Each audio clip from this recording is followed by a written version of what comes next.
Coucou les amis, nous sommes là encore pour notre capsule dans le cadre du mentorat parajuridique. Vous savez, en tant que sage-femme juriste, je vous ai promis que je vais faire un certain nombre de capsules pour apporter des réponses aux préoccupations des internautes. La première capsule est déjà passée et nous sommes en train d'aborder ainsi la seconde capsule. Dans la seconde capsule, nous voudrions attirer votre attention ou éveiller votre conscience sur le fait qu'il y a eu bel et bien des études réalisées au Bénin sur les violences obstétricales. Rares sont les études qui ont été réalisées sur les violences gynécologiques. Donc je voudrais insister quand même sur les violences obstétricales qui surviennent pendant la grossesse, pendant le travail d'accouchement, pendant l'accouchement et dans les suites de couches. Et pour répondre à cette préoccupation, nous avons choisi de vous présenter quelques thèses et mémoires. Donc sans plus tarder, nous allons vous énoncer des thématiques et ça permettra à ces personnes qui sont très préoccupées, notamment les gynécologues obstétriciens, les sages-femmes et d'autres d'autres acteurs, activistes, d'autres défenseurs de droits qui s'intéressent au domaine. La première, disons le premier mémoire que j'ai exploité, il est intitulé Prévalence et facteurs associés aux violences faites aux accouchés dans le postpartum tardif dans les maternités publiques de Parakou. Donc ce document prouve qu'il y a eu quand même une recherche scientifique sur les violences obstétricales, notamment par rapport aux accouchés. En exploitant le document, pour que la vidéo ne soit pas très longue, sinon longue, j'ai essayé de recueillir quelques informations qui puissent nous montrer que les violences existent. Donc par rapport à ce mémoire, il a été dit que sur 17 femmes et sur 181 accouchés enquêtés, 17 avaient subi des violences physiques, c'est-à-dire des coups de poing, des griffures, des gifles.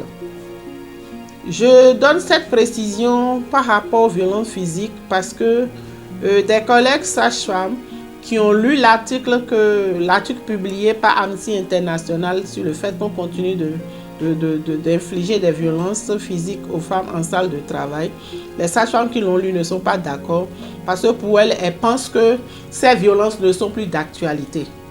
Or, en réalité, les femmes continuent d'être frappées pendant le travail.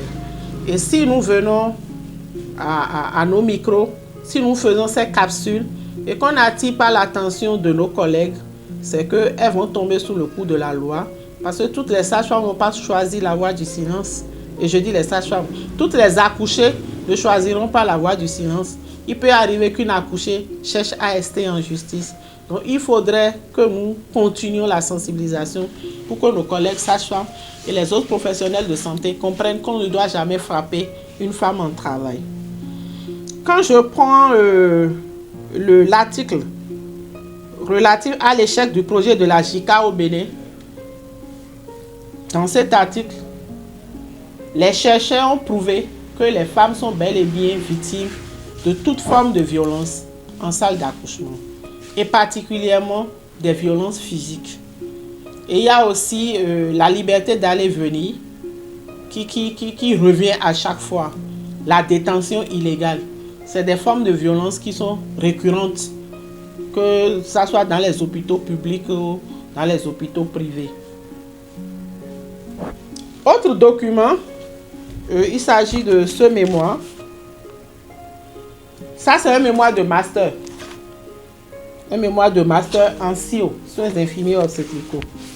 Le thème du mémoire, c'est Connaissances et pratiques des sages-femmes sur les soins de maternité respectueux en salle d'accouchement au Centre national hospitalier universitaire en 2022. Donc, vous voyez, c'est récent. Et par rapport à cette étude qui est menée, à cette recherche, dans ce mémoire, nous avons vu on dit que la majorité des sages-femmes avaient une pratique inadéquate des soins maternels respectueux. 68,42% de violences obstétricales Et ces violences, c'est beaucoup plus l'interdiction de boire et de manger, l'imposition de la position gynécologique, les soins non consentis,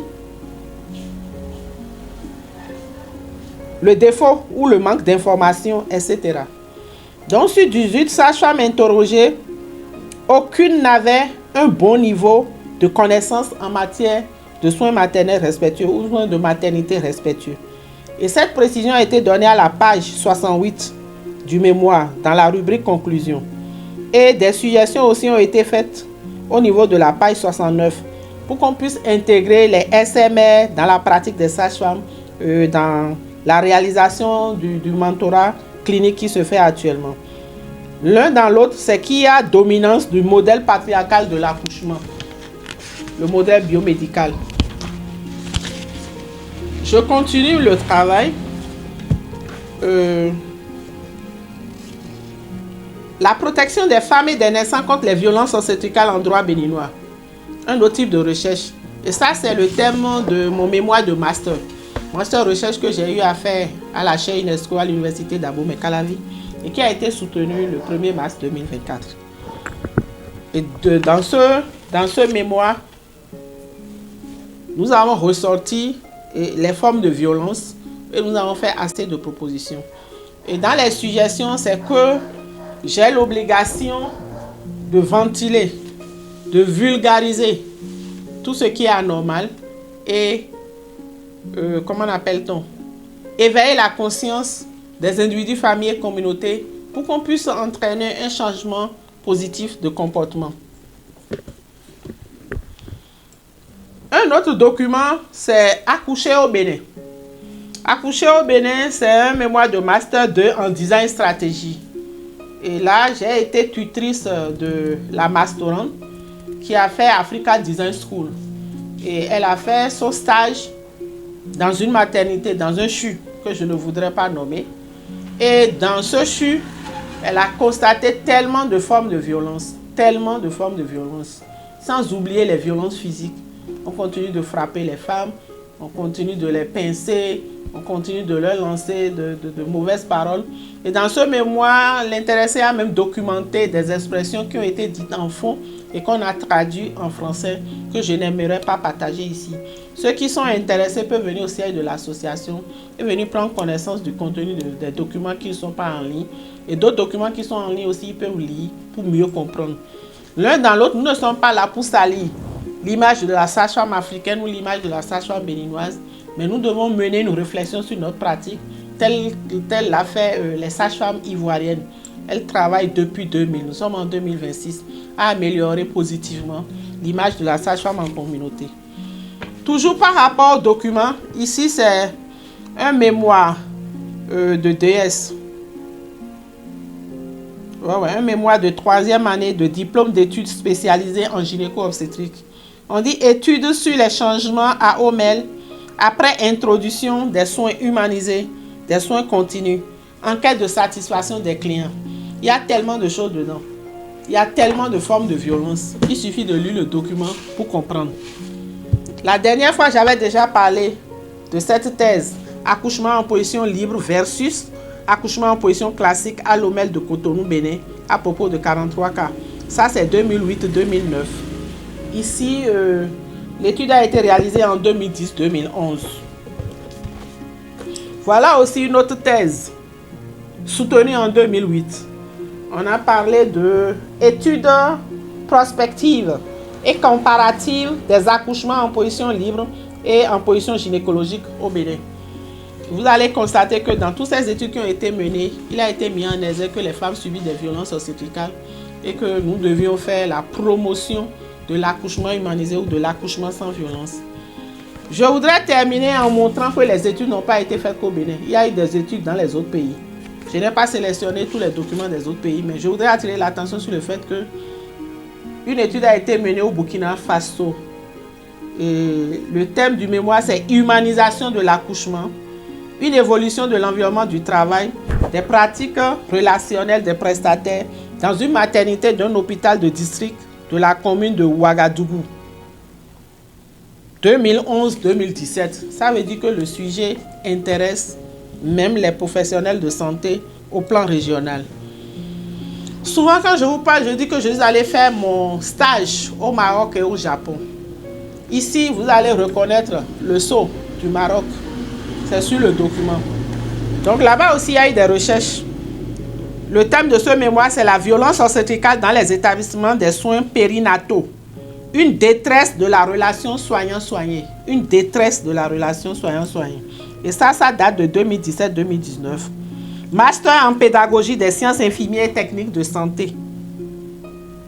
Et sous la direction du professeur Ababou Mohamed.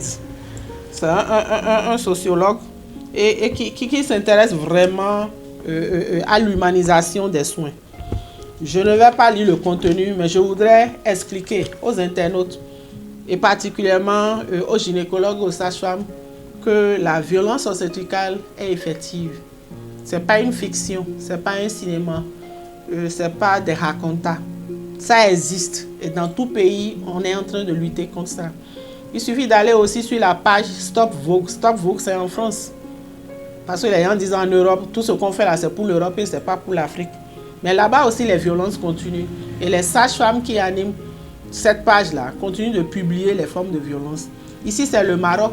Mais le contenu du document montre qu'il y a quand même des violences et qu'on doit lutter contre ces violences obstétricales. Donc, en conclusion, je dirais quoi? 1. La sage-femme a une obligation sociale de faire de la sensibilisation, d'apporter son appui technique à l'État. Parce que l'État ne va pas bouger pour aller faire le travail. Donc, à travers les sages-femmes responsables, à travers les sages-femmes leaders, à travers les sages-femmes identifiées, et dans les cliniques privées, etc., même dans les hôpitaux, c'est que le travail doit se faire. Donc, faire des émissions, parler de la corporation sage-femme en ligne, ce n'est pas salir l'image de la sage-femme. C'est bien au contraire, montrer à la population que nous sommes préoccupés et que nous avions besoin de leur aide pour améliorer l'image de la sage-femme, pour améliorer l'image du système sanitaire africain, pour amener l'image du système sanitaire béninois. Donc, si les décideurs sont en train de jouer leur partition, les sages-femmes doivent aussi jouer leur partition pour qu'on puisse atteindre la vision 2030 de la pratique sage-femme à l'échéance donnée. Nous sommes déjà en 2026, il ne reste que 4 ans. Donc le compte à rebours est lancé, comme je le dis dans mes capsules, et tous ensemble, travaillons main dans la main pour améliorer l'image de la sage-femme, pour éliminer les violences faites aux femmes en milieu sanitaire et surtout les violences obstétricales pendant l'accouchement. Et par là, nous pourrons assurer la promotion de l'accouchement humanisé, la promotion de l'accouchement sans violence. C'est bien possible en Afrique, c'est bien possible au Bénin. Et déjà, même depuis les années 2009, il y a quand même des centres qui continuent de le faire. Des centres qui continuent de mettre en œuvre la pratique. Mais ce sont des professionnels de santé qui ne veulent pas s'exposer. Ce qui fait que nous n'aimons pas partager les images parce qu'ils n'ont pas donné leur accord pour qu'on partage ces images. Je vous remercie.